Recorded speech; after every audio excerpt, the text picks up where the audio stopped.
트럼프 행정부 출범 이후에 미국의 보호무역주의와 상호관세 정책이 실현되면서 통상 전쟁이 격화하고 있습니다. 이에 따라 경제 불확실성이 커지는 가운데 경기 둔화의 문제도 심각한 상황입니다. 이에 대한 각 후보의 공약을 들어보겠습니다.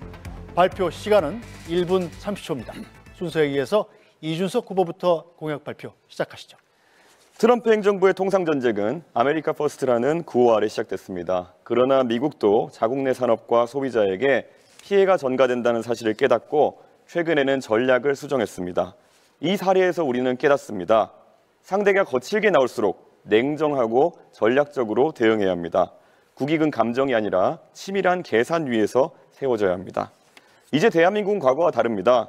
반도체 배터리 분야에서 세계적인 경쟁력을 확보했고 방산과 조선업 역시 전략산업으로 성장했습니다.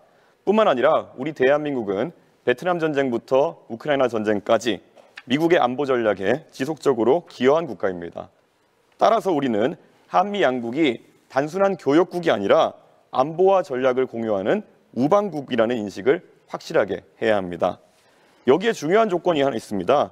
미국과의 연대를 공고히 하기 위해서는 일본과의 관계 또한 실용적으로 관리해야 합니다. 그런데 이재명 후보는 일본 문제를 정치적으로 이용해온 바가 있습니다. 그리고 과거에 일본을 적성국가라고 표현하기까지 했습니다.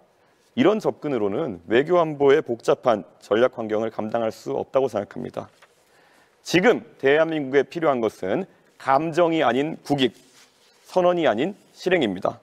그것만이 대한민국을 글로벌 위기 속에서 지켜낼 수 있습니다. 네, 이재명 후보 공약 발표하시죠. 네, 트럼프 대통령이 취임하면서 국제 경제 질서가 요동치고 있습니다.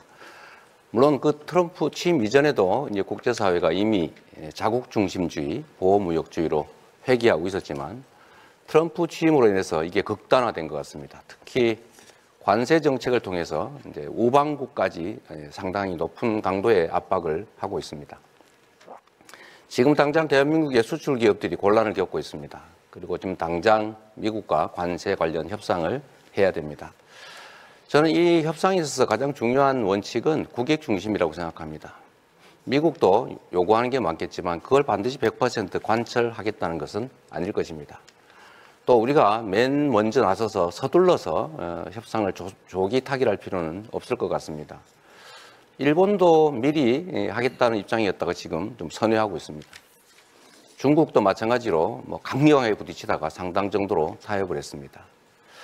섬세하게, 유능하게 이 사태를 잘 준비해야 되겠다는 생각이 듭니다. 대책으로는 이 통상협상을 잘 하되 향후에 수출 시장이나 수출 품목을 좀 다변화할 필요가 있을 겁니다. 특히 경제 영토를 넓히기 위한 외교적 노력이 각별히 필요하지 않을까 생각이 듭니다. 그리고 내수 비중을 이제는 좀 서서히 높여가야 되지 않을까 그런 생각을 하고 있습니다. 자세한 것은 좀 이따 좀 말씀드리겠습니다. 네, 김문수 후보 공약 발표하시죠. 네, 지금 트럼프 대통령과 이 관세 협상부터 여러 가지 한미 간의 현안 문제를 협상을 해야 되는데 트럼프 대통령과 협상에서는 가장 중요한 점이 신뢰입니다. 서로 믿을 수 있을 때만이 이 한미 동맹을 더욱 강화할 수 있습니다. 가장 트럼프 대통령과 저가 가장 우호적인 관계, 여러 가지 신뢰적인 관계가 형성되어 있습니다.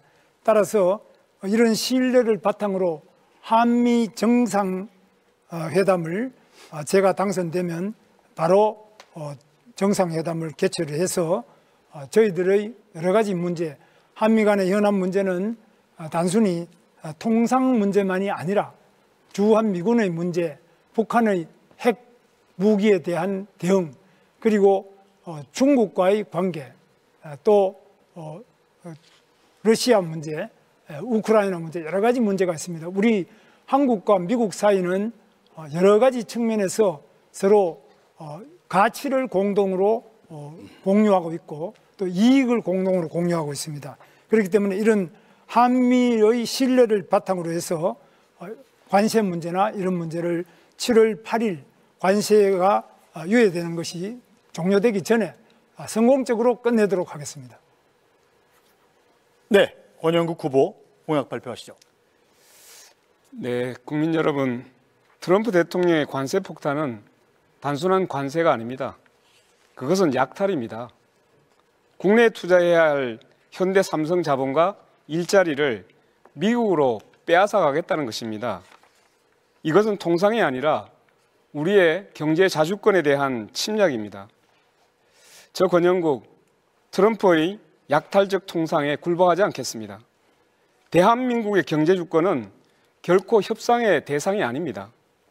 미국 눈치 보며 머리 조아리고 조공을 바칠 국민화하는 정부에겐 미래가 없습니다. 싸워야 할 때 싸우지 않는 지도자는 국민의 자존을 지킬 수 없습니다. 스스로 운명을 개척하는 지도자, 자존을 확립한 중견국가의 품격을 가지고 세계의 노동자들과 함께 트럼프와 맞서야 되지 않겠습니까? 그래서 제가 트럼프에게 레드카드를 보냅니다. 다시 보냅니다. 지금 세계는 트럼프와 맞서 싸우고 있습니다. 캐나다, 호주, 멕시코에서 결연하게 트럼프에 맞선 지도자가 승리하고 있습니다. 우리는 미국과 중국 어느 쪽에도 비굴해서는 안 됩니다. 여러 나라들과 연대해서 다자외교를 펼쳐가야 합니다. 경제 주권과 민생을 우선해서 반도체, 배터리, 에너지 전환, 기후, AI, 바이오 등 국가 산업의 초석을 다지겠습니다. 사람 중심의 경쟁력을 세우겠습니다.